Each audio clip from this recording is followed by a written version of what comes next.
Hello guys, welcome back once again. तो हम आज की मूवी में देखेंगे कि कोई इंसान कैसे इनविजिबल होके अपनी पावर्स का फ़ायदा उठाता है। तो चलिए मूवी स्टार्ट करते हैं।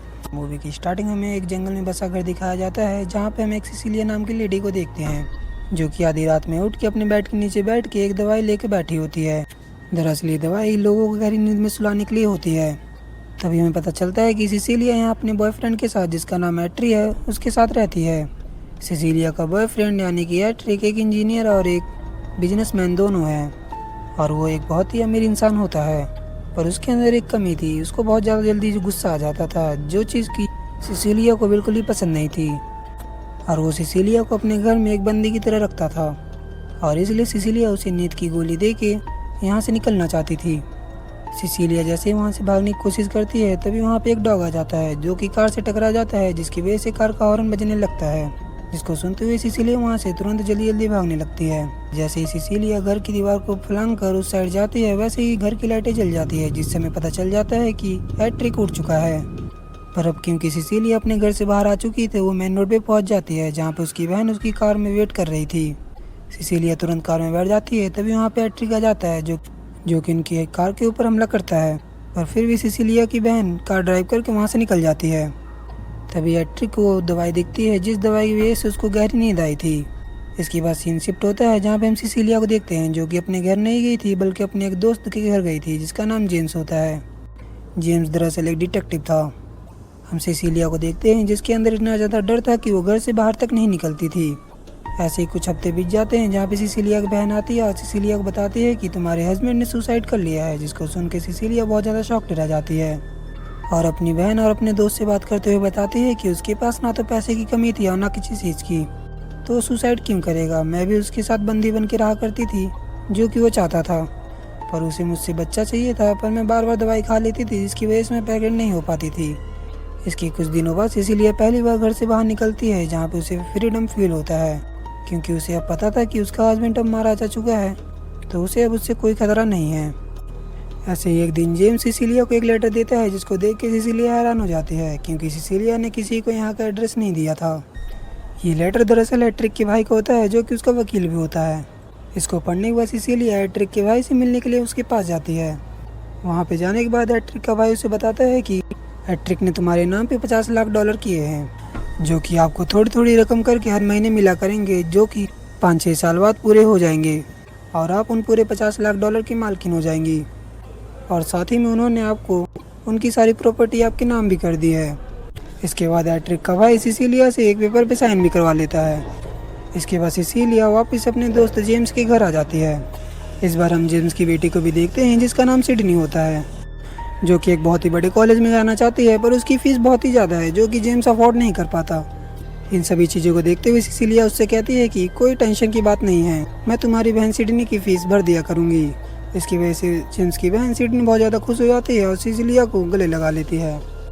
इसके बाद हम सीधा रात का सीन देखते हैं, जहाँ पे हम सिसिलिया को देखते हैं, जिसको लगता है कि उसके आसपास कोई खड़ा है। वो पलट के देखती है, पर उसे कोई भी दिखाई नहीं देता। जिसके बाद हम सुबह का सीन देखते हैं, जहाँ पे सिसिलिया खाना बना रही होती है। जिसके बाद वो सिडनी को उठाने के लिए जाती है, जहाँ पे हम देखते हैं कि किचन में अपने आप फ्लेम तेज हो गई थी, जिसकी वजह से पैन में आग लग जाती है। पर सही टाइम पे आके सिडनी उस आग को बुझा देती है। ये सब चीज़ें बहुत ही ज़्यादा अजीब थी, पर ये चीज़ें यहाँ पे नहीं रुकती। तभी हम रात का सीन देखते हैं, जहाँ पे हम सिसिलिया को देखते हैं, जो कि अपने लैपटॉप पे काम कर रही होती है। उसे ऐसा लगता है कि उसको कोई देख रहा है। इसको चेक करने के लिए वो अपने रूम से बाहर जाती है, पर उसे वहाँ पे कोई नहीं दिखता। जिसके बाद सिसिलिया अपने रूम में वापस से सोने के लिए चली जाती है, जहाँ पे हम रात का सीन देखते हैं। सिसिलिया सोई हुई थी, तभी उसका कोई बेडशीट नीचे खसकाता है और 2 बार फ्लैश लाइट ब्लिंक करती है, जिसको हमें देख के पता चलता है कि कोई उसकी फ़ोटो खींच रहा है। इन सभी चीज़ों का उसको एहसास हो जाता है। वो उठ के बैठ जाती है, और वो ये भी देखती है कि उसकी बेडशीट नीचे गिरी हुई है, जिसको उठाने के लिए नीचे उतरती है। तभी उसे ऐसा एहसास होता है कि उसकी पीछे वाली कुर्सी पे कोई बैठा हुआ है, जिसको चेक करने के लिए वो बेडशीट उठा के उस कुर्सी पे डाल देती है, पर वहाँ पे कोई भी नहीं बैठा होता। जिसके बाद वो अपनी बेडशीट लेके वापस से बेड पे सोने के लिए जाने लगती है, पर तभी उसकी बेडशीट ऐसा लगता है जैसे कहीं पे फंस गई है। जिसको देखने पीछे पलटती है, तो उसे दिखता है कि जैसे किसी ने उसकी बेडशीट को पैरों से दाब रखा हो, पर वहाँ पे कोई नज़र नहीं आता, सिर्फ उसके पैरों के निशान दिख रहे थे, जो कि धीरे धीरे सिसिलिया की ओर बढ़ रहे थे। जिसको देखते हुए सिसिलिया बहुत तेज़ी से चिल्ला देती है, जिसको सुन के वहाँ पे सोई सिडनी उड़ जाती है और जेम्स भी वहाँ पे आ जाता है, जो कि उससे पूछते हैं कि क्या हुआ। तुम इतनी तेज तेज से क्यों चिल्ला रहे हो इतनी रात में। सिसिलिया जेम्स को बताते हैं कि यहाँ पे कोई ना कोई तो ज़रूर है। जिसको सुनते हुए जेम्स उसको बोलता है, ये सब बस तुम्हारे मन का वहम है, चुपचाप सो जाओ। इसके बाद अगली सुबह हम सिसिलिया को देखते हैं जो कि इंटरव्यू देने के लिए एक ऑफिस में गई हुई थी, जहाँ पे सिसिलिया बेहोश हो जाती है। जिसको देखते हुए सिसिलिया को हॉस्पिटल में एडमिट किया जाता है, जहाँ पे उसके ब्लड के सैंपल लिए जाते हैं। इसके बाद हम सिसिलिया को देखते हैं जो कि घर पे होती है। तभी उसे हॉस्पिटल से कॉल आता है और उसे बताया जाता है कि ये सब हरकतें आपके साथ इसलिए हो रही हैं क्योंकि आपने नींद की दवाइयों का ज़्यादा उपयोग कर लिया है। जी हाँ, ये वही दवाइयाँ थी जो कि हमको मूवी की शुरुआत में दिखाई गई थी। बस इसीलिए इन सभी बातों को सुन के शॉक रह जाती है क्योंकि उसने ये सारी दवाइयाँ तो कभी ली ही नहीं, पर उसके सामने वही दवाई पड़ी होती है। जिसको देख के सिसिलिया को याद आता है कि उसने वो दवाई किसी से वहीं पे छोड़ दी थी, फिर ये यहाँ पे कैसे आ गई। जिसके बाद अगली सुबह सिसिलिया जेम्स के साथ उसके भाई यानी कि एट्रिक के भाई के पास जाती है और उसे सिसिलिया कहती है कि तुम्हारा भाई अभी भी जिंदा है, और क्योंकि वो एक इंजीनियर था इसलिए उसने एक ऐसी चीज़ बना ली है जिससे कि वो इनविजिबल हो सकता है और वो मुझे इनविजिबल होकर परेशान कर रहा है। जिसको सुनते हुए जेम्स और एड्रिन का भाई दोनों ही इसकी बात को इग्नोर कर देते हैं। इसके बाद सिसिलिया अपनी बहन के घर जाती है, जहाँ पे हम उसकी बहन को देखते हैं जो उसको बिल्कुल भाव नहीं दे रही थी और उससे बात भी नहीं करती और उसको अपने घर में भी नहीं आने देती। सिसिलिया की बहन सिसिलिया से कहती है कि जो बातें तुमने मुझे मैसेज पे कही वो बातें मैं कभी भी ज़िंदगी में नहीं भूलूंगी। इसके बाद सिसिलिया वापस अपने घर में आती है और अपना लैपटॉप चेक करती है, जहाँ पे उसे पता चलता है कि वाकई में किसी ने उसकी बहन को बहुत ही गलत मैसेज भेजा हुआ है। इन सभी चीज़ों को देखते हुए सिसिलिया बहुत ज़्यादा परेशान हो जाती है, पर तभी वहाँ पे जेम्स की बहन सिडनी आ जाती है और उसका हौसला अफजाई करती है। पर तभी सिडनी जैसे ही बेड के नीचे जाती है तो उसे ऐसा लगता है जैसे किसी ने उसको जोरदार थप्पड़ मारा हो। सिडनी को ऐसा लगता है कि ये सारी हरकतें सिसिलिया ने उसके साथ करी है। जिसको देखते हुए सिडनी अपने डैड को बुलाती है। तभी वहाँ पे उसके डैड आ जाते हैं जो कि उसको इस हालत में देख के बहुत ही नाराज़ होते हैं और सिसिलिया से कहते हैं कि तुम जितना हो सके उतना मेरी बेटी से दूर रहो और जल्दी से जल्दी मेरे घर से निकल जाओ। इधर हम सिसिलिया को देखते हैं जिसको कि अब उसकी बातों पे यकीन हो चुका था कि एड्रिन अभी तक जिंदा है और ये सभी हरकतें वो मुझसे बदला लेने के लिए कर रहा है। जिसके बाद सिसिलिया पूरे रूम में कॉफ़ी बिखेर देती है ताकि जैसे ही उसका हस्बैंड उसके रूम में आए तो उसके पैरों के निशान से वो समझ सके कि वो कहाँ पे जा रहा है और क्या कर रहा है। उसके बाद सिसिलिया एक जगह बैठ के अपने हस्बैंड से बहुत ज़्यादा कांटेक्ट करने की प्रयास करती है और दूसरी तरफ से कोई भी जवाब नहीं आता। इसके बाद वो एड्रियन की कॉल पे कॉल करती है पर उधर से भी कोई जवाब नहीं आता, पर एड्रियन का फ़ोन वहाँ पे बज रहा होता है। जिसको सुन के सिसिलिया उसके फ़ोन को ढूंढने लगती है। तभी सिसिलिया को एड्रियन का फ़ोन मिल जाता है। जिसको खोल को देखती है तो उसको पता चलता है कि एड्रियन के फ़ोन में उसके सोते हुए समय की फ़ोटोज़ हैं। तभी एड्रियन के फ़ोन में एक मैसेज आता है जिसमें लिखा होता है सरप्राइज़। जिसको पढ़ के सिसिलिया को अंदाज़ा लग जाता है कि उसके आसपास जरूर ना जरूर कोई ज़रूर है। जिसको चेक करने के लिए सिसिलिया उसको ढूंढने लगती है। तभी सिसिलिया सीढ़ियों की तरफ पेंट फेंकती है जिससे कि पता चल जाता है कि वहाँ पे कोई तो ज़रूर खड़ा है। जिसको देखते हुए एड्रियन वहाँ से भागने लगता है और सिसिलिया भी उसके पैरों के निशान के बराबर पे चल रही थी और उसका पीछा कर रही थी। पीछा करते हुए सिसिलिया देखती है कि किचन का नल चालू होता है, जहाँ पे उसे पता चलता है कि एड्रियन ने अपने पूरे शरीर के पेंट को यहीं पे धोया है ताकि मैं उसे ना ढूंढ पाऊँ। तभी हम एड्रियन को देखते हैं जो कि सिसिलिया पे हमला कर देता है और उसे हवा में उठा देता है, पर सिसिलिया किसी भी तरह से वहाँ से बच के वहाँ से भागने लगती है और एक कैब करके कहीं पे जाने लगती है। दरअसल सिसिलिया एड्रियन के घर पे पहुँची थी। ये घर एक बहुत ही हाईटेक घर होता है, पर यहाँ पे सिसिलिया का फिंगरप्रिंट लगा हुआ था जिसकी वजह से वहाँ का गेट खुल जाता है। जिसके बाद सिसिलिया उस रूम में पहुँच जाती है जहाँ पे एड्रियन इनविजिबल मैन बनने की कोशिश किया करता था, उस पर एक्सपेरिमेंट किया करता था। तभी उसका हाथ एक मिरर पे पड़ता है जिसकी वजह से उस मिरर में एक सूट विजिबल होने लगता है। जी हाँ, ये वही सूट था जिसकी मदद से एड्रियन इनविजिबल हुआ था। पर तभी वहाँ पे एड्रियन का डॉग भौंकने लगता है जिसको देख के सिसिलिया समझ जाती है कि यहाँ पे एड्रियन आ गया है, इसलिए वो जल्दी जल्दी उस इनविजिबल सूट को हटा के वहाँ से छुपा देती है। पर तभी वहाँ पे एड्रियन आ जाता है जो कि उसको देख लेता है और उसके ऊपर बहुत ज़्यादा हमला करने लगता है। पर तभी वहाँ पे एड्रियन का डॉग उसे बहुत ही तेज़ी से भौंक रहा था, जिसकी वजह से सिसिलिया को वहाँ से भागने का मौका मिल जाता है और वो वहाँ से भागने लगती है और वो यहाँ से कैप ले के भाग जाती है, जहाँ पे हम उसको देखते हैं जो कि कैप में बैठ के अपनी बहन के पास कॉल पे बात कर रही होती है। दरअसल वो अपनी बहन को एक रेस्टोरेंट में बुलाती है जहाँ पे वो अपनी बहन से बताती है कि जो मैसेज तुम्हें भेजा गया था वो मैंने नहीं भेजा था, बल्कि ये मैसेज एड्रियन ने भेजा था। इसको सुन के उसकी बहन शॉक्ड रह जाती है और कहती है कि ऐसा कैसे पॉसिबल है, एड्रियन तो कब का मारा जा चुका है। पर तभी वहाँ पे एड्रियन आ जाता है जो कि उसकी बहन का गला काट के चाकू सिसिलिया के हाथ में पकड़ा देता है, जिसकी वजह से सबको लगता है कि सिसिलिया ने ही उसको जान से मारा है। इन सभी चीज़ों को देखते हुए सबको ये लगता है कि सिसिलिया की दिमागी हालत थोड़ी ठीक नहीं है, इसलिए उसको हॉस्पिटल में भेजा जाता है। पर सिसिलिया वहाँ पे नहीं जाना चाहती थी और सबको बताते हैं कि मैं बिल्कुल ही ठीक हूँ और मेरी दिमाग की हालत भी बिल्कुल ठीक है, तुम लोग मेरे को यहाँ पे क्यों भेज रहे हो। सिसिलिया को हॉस्पिटल में बेहोशी का इंजेक्शन लगाया जाता है, पर इंजेक्शन लगाए जाने से पहले उसके कान में कोई कहता है सरप्राइज, जिसको सुन के सिसिलिया समझ जाती है कि एडेन यहीं पे है। इसके बाद सिसिलिया को भी बताया जाता है कि तुम प्रेग्नेंट हो, जिसको सुन के सिसिलिया हैरान हो जाती है और कहती है कि ऐसा कैसे हो सकता है, जब मैं अपने हस्बैंड के साथ थी तब मैं दवाई लिया करती थी, जिसकी वजह से मैं प्रेग्नेंट हो ही नहीं सकती। तभी हम सिसिलिया के दोस्त जेम्स को देखते हैं, जो कि डिटेक्टिव था, जो कि इसका इंटरव्यू ले रहा होता है, जहाँ पे वो सिसिलिया से कहता है कि मेरी ही गलती है, मैंने तुम्हें अकेला क्यों छोड़ा।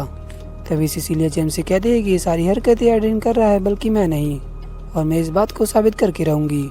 पर कैसे, ये बात मैं तुम्हें यहाँ पे नहीं बता सकती, क्योंकि एडेन भी यहीं पे है। इसके बाद एड्रियन का भाई सिसिलिया से मिलने के लिए आता है, जो कि सिसिलिया को बोलता है कि अब तुम एक अपराधी हो, इसलिए तुम्हें एड्रियन के छोड़े गए पैसे नहीं मिल सकते, पर एक तरह से तुम्हें सारे पैसे मिल सकते हैं अगर तुम एड्रियन के बच्चे को जन्म दो और एड्रियन के पास वापस से चली जाओ। और अगर तुम अपने बच्चे को जन्म देती हो तो इसकी वजह से तुम्हारे ऊपर से मर्डर के चार्जेस भी हटा दिए जाएंगे। जिसको सुन के सिसिलिया को पता चल जाता है कि यहाँ पे उसका भाई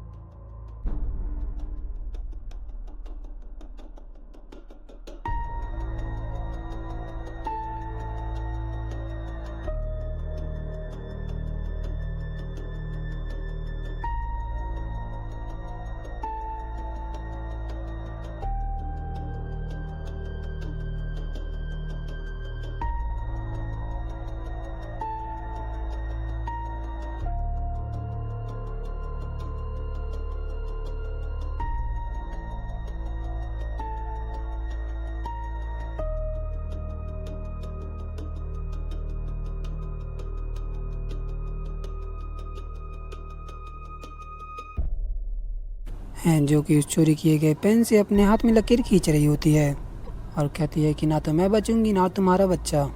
और तभी एडिन वहाँ पे आ जाता है, जो कि सिसिलिया का हाथ पकड़ लेता है, जिसको देखते हुए सिसिलिया उसके ऊपर हमला कर देती है। इस हमले की वजह से एडिन के सूट में कुछ खराबी आ जाती है, जिसकी वजह से उसका सूट कभी विजिबल हो रहा था, कभी अनविजिबल हो जा रहा था। तभी वहाँ पे सिक्योरिटी गार्ड भी आ जाता है, जो कि एडिन को देख लेता है और वो उसके ऊपर हमला करने लगता है। पर इन सभी चीज़ों को देखते हुए एडिन उसको जान से मार डालता है। तभी वहाँ पे 2 सिक्योरिटी ऑफिसर्स और आ जाते हैं, जिसको देखते हुए एड्रियन उन दोनों को भी जान से मार डालता है। सिसिलिया पास में पड़े एक सिक्योरिटी ऑफिसर के पास से एक गन उठा लेती है और एड्रियन का पीछा करने लगती है। सिसिलिया भागते भागते घर के बाहर आ जाती है, जहाँ पे उसे एड्रियन पकड़ लेता है और कहता है कि मैं उन सभी लोगों को मार डालूंगा जिससे तुम प्यार करती हो। और वो उससे भी कहता है कि अब अगली पारी सिडनी की है। सिडनी दरअसल जेम्स की बेटी होती है, जेम्स दरअसल सिसिलिया का फ्रेंड होता है। सिसिलिया उसे ऐसा करने के लिए मना करती है, पर वो नहीं मानता और वो जेम्स के घर पहुंच जाता है और जेम्स और सिडनी के ऊपर हमला कर देता है। इससे पहले कि वो जेम्स को जान से मार डालता है, वहाँ पे सिसिलिया पहुंच जाती है, जो कि उसके ऊपर फायर स्प्रे करने लगती है, जिसकी वजह से वो विजिबल होने लगता है। मौके का फ़ायदा उठाते हुए सिसिलिया उसके ऊपर बहुत ज़्यादा फायरिंग करती है, जिसकी वजह से उसकी मौत हो जाती है। जिसके बाद सिसिलिया उसका सूट खोलती है तो उसे पता चलता है कि ये एडिन नहीं बल्कि उसका भाई टॉम है, जो कि वकील था। इसका मतलब ये होता है कि एडिन अभी भी जिंदा है। इन सभी चीज़ों को देखते हुए जेम्स को भी उसकी बातों पे यकीन हो गया था और इसलिए जेम्स एडिन के घर पे छापा मरवा देता है, जहाँ पे हम जेम्स को देखते हैं, जो कि बंधा हुआ था, जो कि कहता है कि ये सब चीज़ें मैंने नहीं करी बल्कि मेरे भाई ने करी है और उसने मेरे सूट का गलत इस्तेमाल किया है, यानी कि उसने कानून को तोड़ा है, इसलिए एडिन यहाँ पे बेगुनाह होता है। पर इन सभी चीज़ों को देखते हुए सिसिलिया जेम्स से कहती है कि ये सारी चीज़ें झूठ हैं, दरअसल एड्रियन हम सबसे झूठ बोल रहा है और एड्रियन ही असली गुनहगार है और वो बस हमसे बचने के लिए सारी हरकतें कर रहा है और हमसे ये झूठ बोल रहा है। इसके बाद हम सीधा रात का सीन देखते हैं, जहाँ पे हम सिसिलिया को देखते हैं, जो कि एड्रियन के पास कॉल करती है और उससे कहते हैं कि मैं तुमसे मिलने के लिए तुम्हारे घर आ रही हूँ। पर सिसिलिया वहाँ पे जाने से पहले एक ऐसा सूट पहनती है जिसकी मदद से सारी बातें जेम्स के पास भी पहुँच सकती थी, जिसके बाद सिसिलिया उससे मिलने के लिए वहाँ पे पहुँच जाती है और सिसिलिया एडिन आमने सामने बैठ के बात कर रहे होते हैं, जहाँ पे हम एडिन को देखते हैं, जो कि सिसिलिया से कह रहा होता है कि अब मैं पहले जैसा नहीं रहा हूँ और मैं बिल्कुल बदल चुका हूँ। माना पहले मेरे अंदर लाख कमियाँ थी, पर अब मैं पहले से बहुत ज़्यादा अच्छा बन चुका हूँ और मैं समझ चुका हूँ कि तुम्हारे साथ ऐसा व्यवहार मुझे नहीं करना चाहिए था। जिसको सुनते हुए सिसिलिया उससे कहती है कि ठीक है, मैं तुम्हारे साथ आने के लिए तैयार हूँ, पर तुम ये सारी बातें कबूल कर लो कि सारे गुनहगार तुम ही हो और ये सब तुम कर रहे हो। दरअसल यहाँ पे सिसिलिया का मतलब ये होता है कि एड्रिन अपने सारे गुनाहों को कबूल कर ले। पर एड्रिन उसे मना करते हुए कहता है कि मैं सारे गुनाह कैसे कबूल कर लूँ जब मैंने ये सारे गुनाह किए ही नहीं हैं। जिसको सुनते हुए सिसिलिया रोने लगती है। तभी एड्रिन उसके कान के पास आके कहता है सरप्राइज, जिसको सुन के सिसिलिया को यकीन हो जाता है कि ये सारी हरकतें इसी ने करी है और इसी ने मेरी बहन को जान से मारा है। तभी वो उससे कहती है कि मैं थोड़ा वॉशरूम होके आ रही हूँ, जिसके बाद वो वॉशरूम चली जाती है। तभी हम बाहर एड्रिन को देखते हैं जो कि चाकू से अपने गले को काट रहा होता है। तभी सिसिलिया वॉशरूम से बाहर आती है और उसकी ऐसी हालत देख के तुरंत पुलिस के पास कॉल करती है और सिसिलिया वहाँ रूम में लगे कैमरे से भी बचने लगती है और एक चेयर पे बैठ जाती है और वो कहती है सरप्राइज। तभी वहाँ पे जेम्स आ जाता है, जिसको सिसिलिया बताती है कि एड्रिन ने अपने आप से अपना गला काट के आत्महत्या करी है और इसका प्रूफ यह है कि यहाँ पे सीसीटीवी कैमरे लगे हुए कैमरों में सभी कुछ रिकॉर्ड हो गया होगा और ये प्रूफ काफ़ी रहेगा कि एड्रिन ने आत्महत्या करी है। तभी जेम्स की नज़र सिसिलिया के बैग पे पड़ती है जिसमें कि इनविजिबल सूट था। तभी हमें पता चलता है कि जब सिसिलिया बाथरूम गई थी तब उसने इनविजिबल सूट पहन के वापस बाहर आई थी और उसका आत्महत्या करके वापस से अंदर चली गई थी और बाहर आके ऐसा रिएक्ट कर रही थी जैसे उसे कुछ भी पता नहीं था। जेम्स ने इस सूट को देख लिया था पर वो सिसिलिया को कुछ भी नहीं कहता और वहाँ से जाने देता है और इस तरह सिसिलिया ने अपना सारा बदला ले लिया था और ये मूवी यहीं पे एंड हो जाती है। तो कैसी लगी मूवी कमेंट सेक्शन में जरूर बताएं और अच्छी लगी हो तो लाइक करें और ऐसी मज़ेदार कंटेंट पाने के लिए हमारे चैनल को सब्सक्राइब करना ना भूलें। Thank you.